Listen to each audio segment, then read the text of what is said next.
Here, baie dankie Here vanaand Here vir die Here wat vanaand Here kon gee Here uit die eenvoud. Here en ook die Here vanaand Here kon gee Here met oorvloed Here. Here seën dit vanaand vir ons Here sodat ons Here u gemeenskap Here kan dien. Ons vra dit Here in Jesus naam. Amen. So baie dankie geliefdes vir die saak maar die ook met die aan die Josef. Geliefdes, die kerkraad gaan vanaand vir ons bedien met sang. So ons luister na die kerkraad, gaan ons bedien ook vanaand vir ons met sang.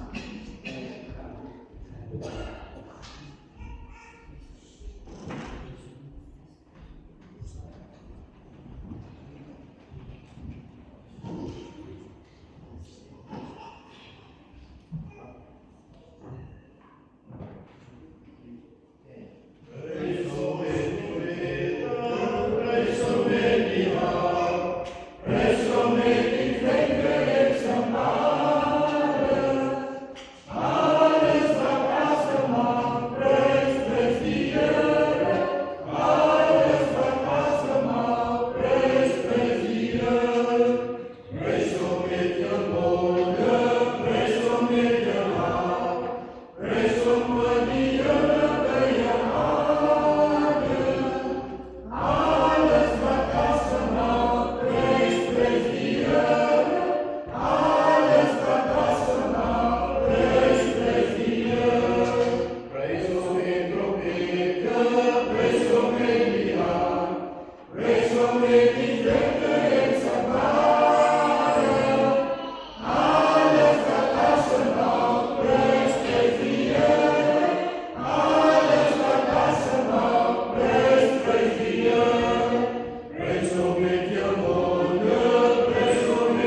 geraakt. Die thema dat ook een is. Drittens, als je dan de Bijbel samen leest, dan gaan we ons naar Johannes 17, Johannes 17, maar voordat we ons met elkaar samen lezen, om ons woord ook weer stil, ik vraag dat is een stem op de woord van mensen. Here, dankie vir die besonderse voorrecht wat ons vanaand probeer om Here rondom die woord van die almagtige Vader, die gebed van ons hart is, dat die Here ook vanaand hierdie woord op elkeen van ons harte mag kom spreek, en dat ons lewens Here daar weer verryk mag word. Ons wil gebid en vra dat die Here water van die woord ook vanaand opnuut in ons lewe Here pas aan plek vind, sodat ons lewe Here daar rondom sal draai. Die woord die ons God en Vader, en die sleutel is vir die ewige lewe. En daarom bid ons, Here, dat ons met die beërings, Here, na die woord om sal gaan, dat die woord sal luister, maar ook die woord toe sal laat om in ons harte en ons lewens te kom werk. Wil jy self vanaand, Here, deur die diensknegt kom spreek. Wil jy self, Hemelse God en Vader, die openbaring van die woord aan die lig opstel, sodat ons gedagte daar volgens verjaarde mag word. David skryf in Psalm 119, die opening van die woord, dit bring lig. En Here, dit maak die eenvoudig is, verstandig. Die woord is 'n lig vir my pad en 'n lamp vir my voete. Bepalende van die woord is ewig trou, en Here, dit is ewig waar. Seën dan vanaand die voorlesing van die woord, maar ook die oordenking daarvan. In Jesus naam. Amen. Dit is Johannes hoofstuk 17 vanaf vers 9 tot en met vers 11 en dan ook vers 20 tot en met vers 23 van die teks. Ek lees die 1983 vertaling daarvan. Ek bid vir hulle, ek bid nie vir die wêreld nie, maar vir die wat U my gegee het, omdat hulle aan U behoort. Almal wat aan my behoort, behoort aan U, en die aan U behoort, behoort aan my.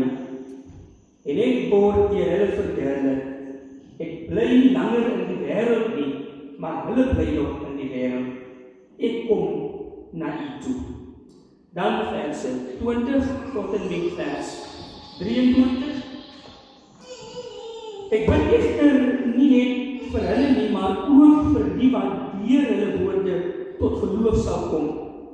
Ek bid dat hulle almal een mag wees, net soos U Vader in my is en ek in U. Dat hulle ook in ons mag wees, sodat die wêreld kan glo dat U my gestuur het. Die heerlikheid wat U my gegee het, het ek ook aan hulle gegee, sodat hulle een kan wees, net soos ons een is. Ek in hulle en U in my, sodat hulle volkome een kan wees, sodat die wêreld kan weet dat U my gestuur het en hulle liefhet, net soos U my liefhet. Tot sover die woord van die Here.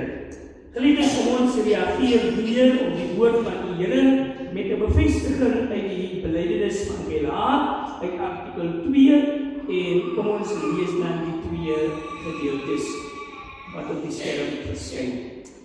Ons glo dat die versoeningswerk van Christus sigbaar word in die kerk as 'n geloofsgemeenskap van diegene wat met God en onderling met mekaar versoen is.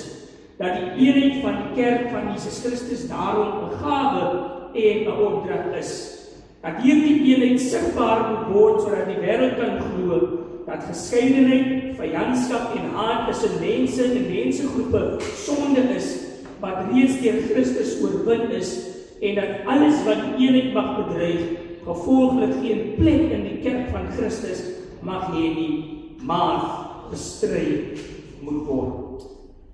Broers en susters, as ek nou vanaand met ons kan gesels aan die hand van ons voorgeleesde teks wil ek vanaand met ons praat rondom hierdie gedagte, een God, een kerk, die belydenis van Belha, 'n bevestiging van eenheid. Een God, een kerk, die belydenis van Belha, 'n bevestiging van eenheid. Ons kan, broers en susters, met mekaar saamstem dat ons lewe in 'n wêreld vol van verdeeldheid. Mense word verdeel op grond van taal, kultuur, politieke alliansie, klas, ras, en wat hartseer is dat mense soms op grond van geloofsoortuiging ook verdeel is. Selfs die kerk vandag waarin Kennedy deel is, selfs hierdie kerk, 'n teken van God se eenheid, word ook telkens bedreig deur verdeeldheid. Ons word dikwels, broers en susters, verdeel op grond van mense se wense binne die konteks van die kerk, dit wat mense binne die kerk laat infiltreer, die maniere wat mense baie keer self binne die konteks van die kerk bou, wat ons verdeel. Bou, broers en susters, binne hierdie kerk van God, wat vir ons stelling is om 'n teken van eenheid te wees. Ons bou as mens in hierdie kerk, bou ons self mure wat die eenheid bedreig, die eenheid versteur en verdeeldheid bevorder.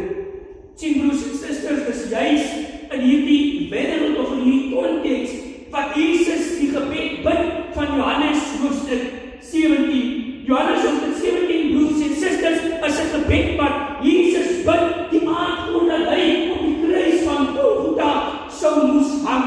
Vanaf Johannes hoofstuk 14 is Jesus, broers en susters, besig met Johannes hoofstuk 13, is Jesus besig om sy afskeidspreek aan sy disippels oor te gee. Die laaste woorde sal hy hulle gaan deel voordat hy aan die kruis van Golgotha sou moes hang. Vanaf Johannes hoofstuk 13 tot en met Johannes hoofstuk 16 praat Jesus dan oor die werk wat die disippels voor moet sit. Hy troos vir hulle daardie gedeelte. En dan hier aan die einde van sy toespraak, broers en susters, bid Jesus dan vir sy disippels. Hy bid, broers en susters, nie hier dat sy disippels mag ontvang om die bose te oorwin nie. Hy bid nie hier dat sy disippels, broers en susters, sukses in die wêreld moet hê nie. Nee, hy bid nie eers hier, broers en susters, dat sy disippels baie aanhangers in die wêreld moet kry nie. Die een ding wat Jesus oorbid in hierdie hele 26 verse van hierdie hoofstuk is Jesus bid dat die disippels, maar ons ook een moet wees. Want die rest is ons gehoor, broers en susters, in hoofstuk 20, dan sê Jesus, ek bid nie net vir hierdie disippels nie, maar ek bid ook vir hulle wat tot geloof sal kom. Met ander woorde, vir ons wat die evangelie aan sal hoor, wat die apostels sou gaan uitdra.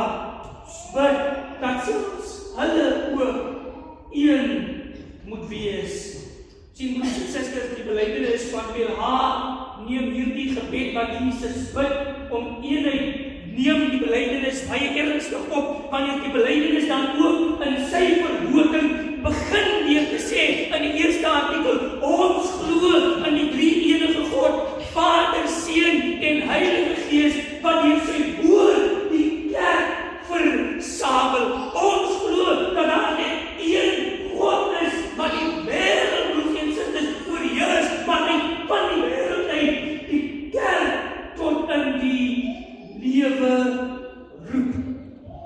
God, broers en susters, sê die belydenis, roep die kerk vanuit die ganse mensdom. Ons glo in een algemene Christelike kerk, die gemeenskap van heiliges, wat God uit die ganse aarde uitroep om hierdie eenheid sigbaar in die wêreld te maak. En dis Jesus se gebed, broers en susters, dan ook vir sy disippels in sy afwesigheid, dat wanneer hy hulle sou verlaat, wanneer hy sou sterwe, opstaan en eendag weer na die hemel toe gaan, dat hierdie eenheid wat tussen die Vader en die Seun is, die eenheid wat in die drie enige God is, dat hierdie selfde eenheid ook sigbaar disciples. Soos ook Jesus, broers en susters, verstaan het dat as die leiers nie daar is nie, dan die skape soms nie deur mekaar. Almal voel dan, hulle is laas. Die een voel nie, ek is nog die visie Jesus, daai een voel nie, ek was laas daar, ons ek moet voortvat. Jesus het hierdie ding moontlik gesien in sy geestesoog, en dit is binne om die Vader, wanneer ek weggaan uit die wêreld uit, en hulle in hierdie wêreld bly, bid ek dat hulle een mag wees. Want hierdie eenheid, broers en susters, is vir die wêreld 'n teken van die een God wat ons dien. Dus, broers en susters, sê die belydenis van Pelagius ons terecht, dit verwoord ek in artikel 2, dat ons glo dat die eenheid van die kerk in Christus Jesus daarom 'n gawe is. Sê broers en susters, die eenheid van die kerk begin nie by ons as mens wat saamstem oor dinge nie. Daar is nie 'n persoon in hierdie wêreld wat broers en susters roem na homself kan verklaar om te sê, eendag het hy opgestaan en besê, die kerk moet een wees nie. Daar is nie 'n mens wat hierdie werk van eenheid van die kerk na homself kan toeëien nie, want die eenheid van die kerk begin by God. Dit is God wat die eenheid bewerkstellig binne in die konteks van die kerk. En nou bid Jesus dat hierdie eenheid bewaar moet word onder die disciples, maar ook onder die breë geloofsgemeenskap wat tot geloof sal kom. Want dit is 'n gawe van God. Jesus bid broers en susters hier vanaf vers 9 en hy sê, Vader, net soos ek en u een is, net soos hierdie eenheid tussen ons bestaan, Vader en Seun, bid ek dat dieselfde eenheid ook onder hulle mag wees. Die realiteit is, broers en susters, dat ons as kerk dit soms reg kry om ons eenheid tot stand te hou met God. Ons kry reg om saam met God in goeie verhouding te wees en die eenheid te laat seëvier saam met God. Die uitdaging kom telkens in die vertikale verhouding of in die horisontale verhouding wanneer ons die eenheid met mekaar moet uitoefen. Dis waar ons telkens uitgedaag word om die eenheid te bewaar wanneer dit kom by ons as mens, lewende lidmate van die kerk van Christus. Selfde gawe, broers en susters, wat ons van weet in God wat vir ons een maak met onsself, met dieselfde gawe van eenheid moet ook geniet word in die verhouding wat ons met mekaar hier op aarde het. Ons bely dat ons lede van een kerk is, dat ons lede van een Christus is, dat ons kinders van een God is, maar wanneer ons na ons optrede kyk as gelowiges, dan breek hier die belydenis van eenheid telkens onder ons. En dit ontbreek oor hierdie lede wat ons binne die konteks van die kerk bou. Dit breek, broers en susters, hierdie eenheid wanneer ons ook verdeeldheid op grond van opinies, op grond van menings, op grond van oortuigings binne die kerk laat kom seëvier. Dan het ons hierdie groot probleem wat ons mee saam sit vandag. Groepies binne die kerk. Groepies wat die eenheid van die kerk verdeel. Jesus, broers en susters, bid hier en hy sê, Vader, terwyl hulle in die wêreld is, bid ek nie dat u hulle van die bose moet bewaar alleen nie. Ek bid nie net dat u, broer Vader, vir hulle sukses moet gee, dat u mense tot guns van hulle sal gee nie. Vader, ek bid dat u hulle in alle tye een sal maak. So asof Jesus, broers en susters, geweet het dat eendrag mag. So asof Jesus bewus was, broers en susters, dat wanneer daar 'n saambindende krag onder mense is, hulle die vermoë het om groot dinge te kan bereik. Psalm 133 sê, hoe goed en mooi is dit waar hoe saam woon in eenheid. Daar stort die Here sy seën. Eenheid wat God vir die kerk gee, broers en susters, is 'n gawe wat ons moet koester, 'n gawe wat ons moet bewaar, 'n gawe wat ons ten alle tye en ten alle koste moet najaag, want in daardie eenheidsgawe lê 'n seën van God vir die kerk opgesluit. Maar nie net vir die kerk, die broers en susters, ook vir ons, die lede van daardie liggaam van Christus is. Jesus se gebed, broers en susters, wat ook die belydenis van die Law bevestig, dat eenheid nie ontstaan vanuit mense se saamstem of mense se ooreenkoms oor sekere dinge nie. Die eenheid van die kerk word gebore vanuit die bestaan van God die Vader en hierdie drie eenheid wat ons bely. En omdat ons dan aan God behoort, soos wat Christus en die Vader een is, moet ons ook hierdie selfde eenheid hier op aarde bewaar en najaag. Tweedens, broers en susters, bevestig hierdie gebed, maar ook die belydenis van Bela, dat alhoewel ons divers is, ons almal aan een God behoort. Die eenheid, broers en susters, van die kerk van Christus vind nie net sy gestalte in die feit dat ons almal een taal praat nie. Dit vind nie sy gestalte in die feit dat ons almal dieselfde klere dra of almal daar sê oor dieselfde goed nie. Hier, die eenheid van die kerk, broers en susters, vul sy gestalte in die diverse kulture van die mens hier op aarde. Wanneer ons gaan kyk, broers en susters, na die uitstorting van die Heilige Gees op die dag van Pinkster, was dieselfde mate van Gees op alle rasgroepe, op alle mense die daar teenwoordig was die Gees op almal uitgestort, ongeag wat die etniese groepe mense was, ongeag wat die taalgebruik mense gebruik het, ongeag wat mense se kulturele aanhang was, die Gees was oor almal uitgestort en mense kon vanuit hulle eie taal die grootheid van God aanbid. Handelinge hoofstuk 2 sê, broers en susters, elke mens kon wil hoe dat daar in sy eie taal gepraat word. En dit het vir hulle aantrekkingskrag gegee tot hierdie een Gees wat almal deurdraai. So, om een as sterk te wees, beteken nie net om altyd saam te stem oor dieselfde goed nie. Dit beteken nie om in dieselfde mondheid te praat nie. Dit beteken nie om dieselfde gedragspatroon te hê nie. Eenheid vind sy gestalte in die diverse bestaan van die mens. En dieselfde maar net vervelend die wêreld sou wees as ons almal een liedjie moes gesing het. Hoe boring die wêreld sou gewees het as ons almal, broers en susters, net een kultuurlike gebruik moes gehad het. Gawe van die kerk, broers en susters, is dat hierdie eenheid gestalte in Josie, hierdie eenheid van gestalte in die verskillende mense se diverse bestaan.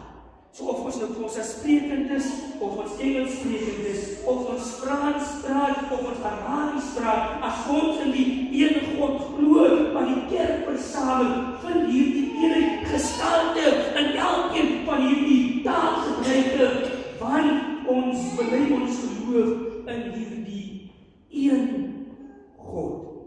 Dus kan ons in verskillende tale binne die konteks van die kerk sing. Ons kan, broers en susters, van verskillende kulturele gebruik maak binne die konteks van die kerk. Want God se eenheid word sigbaar in die verskillende diverse bestaan van die mens. Maak nie saak wie ons is, hoe ons lyk nie. As ons in hierdie een God glo, vind hy gestalte binne elkeen van ons waar ons onsself ook aan mag vind. Dus het ons nie nodig, broers en susters, om van hierdie opinie te wees dat ek pas nie in die soe, miskien gaan ek die kerk raak doen nie. Ek pas nie in my hulle nie. Ek gaan nie deel vorm van hierdie diensorganisasie nie, want dit lyk vir my of ek is soos hulle nie. Nee, broers en susters, hierdie eenheid van God se kerk maak ruimte vir almal van ons, want hy vind gestalte in ons verskillende menswees hier op aarde. En laastens, broers en susters, die eenheid van die kerk, broers en susters, verduideliking op die verskillende maniere waarop ons gawes en toonstel van God hier op aarde. Sien, broers en susters, God het almal van ons toegerus met 'n unieke menswees. Elkeen van ons het unieke gawes wat ons van God ontvang, waarmee hy vir ons toegerus het. En Jesus se gebed, broers en susters, hier in Johannes hoofstuk 17, is dan juist ook dat ons van daardie unieke identiteit wat ons van God ontvang het, daardie unieke gawes, unieke talente wat God ons weer saam toegerus het, dat ons daardie uniekheid almal in selfde krag moet span ter wille van hierdie een liggaam van Christus hier op aarde. Korintiërs, Efesiërs herinner ons daaraan, broers en susters, alhoewel ons een liggaam van God hier op aarde is, kry hy gestalte in die verskillende liggaamsdele van ons as mens. So nie almal van ons kan die kop wees nie. Nie almal van ons kan die arm, die voet, broers en susters, wees nie. Nie almal van ons kan die nek wees nie. Ons is verskillende dele van hierdie een liggaam van Christus. Enigste gebed wat Jesus het, maar ook die belydenis van Belhaje, is dat ons kragte so saamspan, ons unieke menswees so saamsnoer, sodat ons moet werk tot hierdie eenheid van die liggaam van Christus hier op aarde. Efesiërs, broers en susters, maak ons daarby. Dat ons tekens hier rondom ons vandag sien. Christus nooit sal kom as hierdie bruid van hom nie die volmaakte eenheid bereik het nie. Miskien is dit hoekom ons so daaroor praat in die kerk vandag. Want dit is Jesus, broers en susters, se teken om die bruid van Christus hier op aarde weer te kom haal. Paulus skryf in Efesiërs hoofstuk 4. God het ons verskillende gawes gegee met hierdie doel dat ons die bruid van Christus moet help om 'n volgroeide en 'n volwaardige eenheid te bereik. En wanneer dit bereik is, lieve broers en susters, wil ek glo is die bruid van Christus gereed om saam met hom in die heerlikheid van God opgeneem te word. Want ons het daarin geslaag om net soos die eenheid van die hemel 'n eenheid hier op aarde te vorm. Vraag, broers en susters, wat ons miskien vanaand moet hê in die lig van hierdie boodskap vanaand, is nie net dat glo ons aan hierdie een kerk nie. Die vraag is verder, broers en susters, lewe ons soos hierdie een kerk? Dis geen ding om te glo aan die eenheid van die kerk van Christus, maar dit is 'n ander ding om dit te leef, prakties te demonstreer hier op aarde. Want terwyl soos Paulus sê in Efesiërs hoofstuk 4, daar is net een Here, een geloof, een doop, een God en Vader van almal. En daarom is daar ook net een kerk waar almal van ons lede is hier op aarde. God kom nie, broers en susters, vir 'n individu nie. God kom nie terug om te bepaal hoe ver U ons bevorder het in die konteks van die kerk nie. God kom terug vir hierdie een bruid wat hy ons roep om te vorm hier op aarde. Net soos daar een God is daar een kerk. En omdat daar een God is en een kerk is, vorm ons almal deel as een liggaam aan die bruid van Christus hier op aarde. Mag ons daartoe genade skenk, te werk vir die voorbereiding van hierdie blyk van Christus. Amen. Here, ons dank U vir die wyse waarop U vanaand ook vanuit die woord tot ons kom kommunikeer het. Dank U, Here, dat U vanaand ons, Here, ook weer ernstig oproep, dat ons ook, Here, nie net die eenheid van die kerk as gawe moet ontvang nie, maar dat ons dit ook as opdrag uit gaan leef. Dat ons dit sigbaar gestalte in die wêreld ook sal gee. Dat ons, Here, vir die wêreld aan die kant 'n teken van oop mag wees van wat eenheid daar ook behels. Skenk ons daartoe U genade en U barmhartigheid in Jesus naam. Amen. Kom ons word, broers en susters, vir 'n oomblik stil voor die aangesig van God genade. En kom ons bid ook vanaand in dieselfde woorde van Jesus Christus, dat God vir ons ook een mag maak, net soos hy die Vader een mag wees. Kom ons stry vanaand teen elke vorm van verdeeldheid. Kom ons, broers en susters, bestry vanaand enige sonde wat hierdie eenheid van die kerk wil bedreig. En ons staan vanaand soos wagters om die Heer en ons beskerm hierdie kosbare gawe wat God aan ons toerus. Kom ons word vir 'n paar oomblikke op die aangesig van God stil in gebed.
Here, broers en susters, ons het aan die einde van ons bidtijd vandaag gekom en ons wil u dank dat u ook vanaand tyd gemaak het om vanaand saam met ons te kan kom vergader.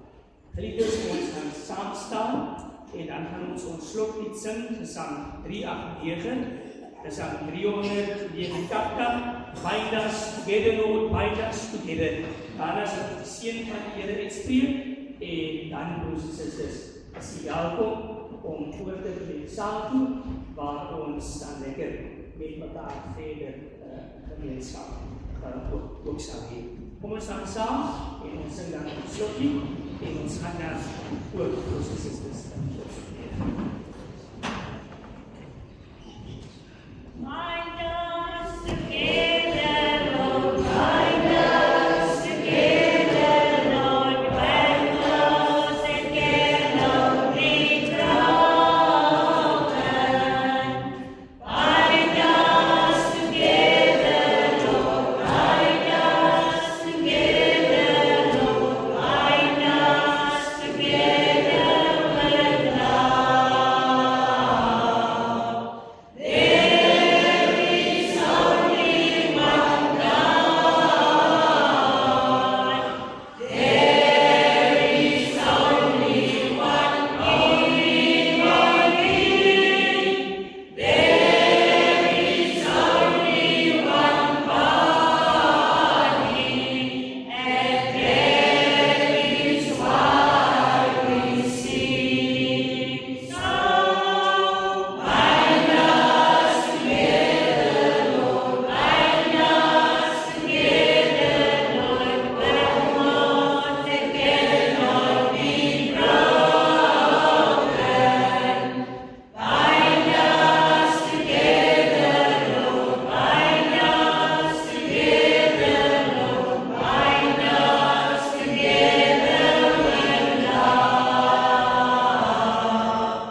Geliefdes, as iemand se hand langs aan u kan vat, kom ons vat iemand se hand en ons ontvang dan die seën van die Here. Mag die Here ons so saam bind met hierdie saambindende liefde wat bestaan in die drie enige God, Vader, Seun en Heilige Gees. Maar mag die Here ons ook seën met waagmoed om ten alle tye te werk vir die eenheid van die kerk. Mag die Here ons toerus met 'n diepe sensitiwiteit om die eenheid as gawe te beskerm, dit te bewaar en dit ook ten alle tye te beliggaam, tot wanneer Jesus hierdie een volmaakte bereik op aarde sal kom. En ons wat die Here verwag, sê eendragtig saam. Amen. Die Here seën u geliefdes, kom ons gaan geniet lekker op die son.